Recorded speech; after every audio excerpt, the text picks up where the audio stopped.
Good evening. This is All India Radio, Kohima. I'm Jonas Yantan with Evening News. The headlines.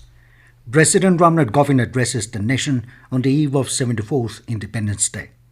Nagaland Government grants remission of sentences to prisoners on occasion of Independence Day. Country registers record high testing of more than 8 lakh samples for COVID-19 for second consecutive day. And Nagaland reports 154 new positive cases of COVID-19. Total tally reaches 3,322. President Nagaland Government has greeted the people of India living in the country and abroad.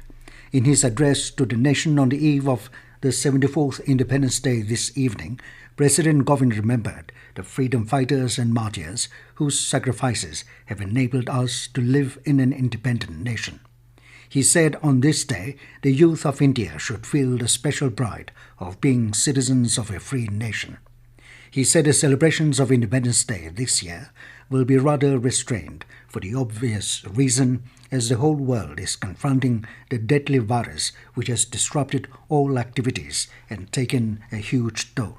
He said, though the virus has altered the lives of many, with the committed efforts of all, we have succeeded in containing the magnitude of the pandemic and saving a large number of lives. He said this is worth emulating by the wider world. The president said the nation is indebted to doctors, nurses and other health workers who have been continuously on the forefront to fight against the virus.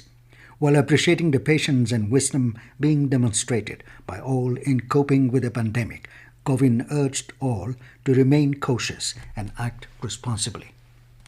On the occasion of Independence Day celebration, the Governor of Nagaland, R.N. Ravi, has granted remission of sentences to different categories of prisoners in the state. In a notification, Special Secretary Home S.R. Saravanan said remission of 30 days has been granted for prisoners sentenced to 10 years and above, 20 days for prisoners sentenced to 5 to 10 years, 10 days for prisoners sentenced to 1 to 5 years, and 5 days for prisoners sentenced up to 1 year. However, the remission granted under the order will not be admissible to prisoners convicted under Foreigners Act, Passport Act, Unlawful Activities Prevention Act, foreign nationals convicted under any act, and others. The remission order will come into effect from tomorrow. India registered a record high testing of more than 8 lakh COVID-19 samples consecutively for the second day. The Health Ministry said India recorded its highest COVID testing figure of 8,48,728 samples during the last 24 hours. It said the remarkable feat has been achieved by rigorously following the test, track and treat strategy, and the country is geared up to reach the testing capacity of 10 lakh tests per day. The Health Ministry said that a strong resolve and determination of the Union Government, along with the states and Union territories, to follow aggressive testing as the first important step in the early detection and isolation of COVID-19 cases has resulted in rapidly increasing the number of tests done per day. 154 new positive cases of COVID-19 have been detected today in the state, taking the total confirmed cases to 3,322. Health and Family Welfare Minister S. Panyapam in a tweet informed that out of 831 samples tested, 84 are detected from Kohima, 58 in Dimapur, 10 in Zonoputo, and 1 each from Mon and Woka. With this, the active cases in the state stand at 2,169, while 2,110 active cases, 1,198 have recovered. So far, 7 have lost their lives. The Supreme Court today held activist lawyer Prashant Bhushan guilty of contempt for his 2 derogatory tweets against the judiciary. A bench headed by Justice Arun Mishra said it would hear the arguments on quantum of sentences to be awarded to Bhushan on 20th of this month. Earlier, the Apex Court had reserved its verdict in a matter after Bhushan had defended his 2 tweets, saying they were against the judges regarding their conduct in their personal capacity and they did not obstruct administration of justice. This news comes to you from All India Radio, Kohima. During a routine entomological study by the National Vector-Borne Disease Control Program on malaria, dengue and Japanese encephalitis vector density in various localities in Dimapur, it was found that the vector density, which refers to the number of mosquito population, is increasing over the months. Joint Director and State Program Officer of National Vector-Borne Disease Control Program, Health and Family Welfare Department, Dr. I. Tali Damsala Jamir stated that mosquitoes thrive in areas with stagnant water, and the current monsoon rains are adding to the growing population. Informing that mosquitoes' eggs can hatch in a week, she appealed to the public to remove stagnant water from all the containers around the house like flower pot bases, empty vessels, coolers, tires and buckets once a week in order to avoid mosquito breeding. She also advised all to use mosquito nets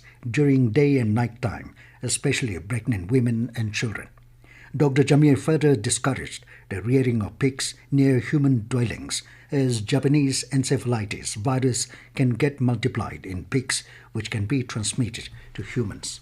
Deputy Commissioner Dimapur has informed that all shops dealing in essential and non-essential commodities in Dimapur district will be allowed to open from August 17th. Deputy Commissioner Dimapur Rajesh Sundararajan in an order stated that all shops will remain open from Monday to Saturday from 10 a.m. to 5 p.m. except Wednesday, for shops dealing in non-essential commodities will remain closed. Pharmacies will remain open as per normal business hours and there is no restriction.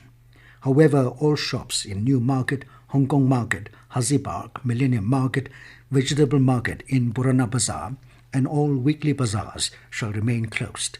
The DC advised the public coming out for essential necessities to mandatorily use hand sanitizers and masks and avoid crowding at shops. He said there is enough stock of all the essential and non-essential commodities and advised public to refrain from overcrowding the markets. Vegetable vendors will be allowed in colonies or villages only and not in the daily markets. Hawkers and vendors along supermarket footpath will be prohibited. Saloons, parlors, barber shops and dine-in restaurants and eateries shall continue to remain closed. However, home deliveries from dine-in restaurants, food outlets and delivery of online order of essential commodities shall be permitted. As specified in the lockdown measures, National COVID-19 Directive and Standard Operating Procedure Protocol for social distancing must be ensured. Any person violating this order will be liable to be proceeded as per the relevant section. Along with the rest of the country, Nagaland will celebrate the 74th Independence Day tomorrow. The state-level function of the Independence Day celebration will be held at Civil Secretariat Plaza. Chief Minister Nipirio will unfurl the national flag and take the Rashtriya salute. Rio will also launch the Yellow Chain, a centralized e-commerce system to cater economic activities in the state initiated by the Investment and Development Authority of Nagaland. Meanwhile, the state-level function of the Independence Day celebration will be streamed live at MyGov Nagaland Facebook and MyGov Nagaland YouTube channel from 9 a.m. onwards. In view of the live broadcast of the flag hoisting ceremony of the 74th Independence Day and Prime Minister Narendra Modi's address to the nation tomorrow from 7 a.m. onwards, the regional news bulletins in Nagamis in English will be broadcast tentatively from 9:15 a.m. onwards. And now to end the news, here are the main points again. President Nath addresses the nation on the eve of 74th Independence Day. Nagaland Government grants remission of sentences to prisoners on occasion of Independence Day. Country registers record high testing of more than 8 lakh samples for COVID-19 for second consecutive day. And Nagaland reports 154 new positive cases of COVID-19. Total tally reaches 3,322. That is all we have in this evening news bulletin. Good night.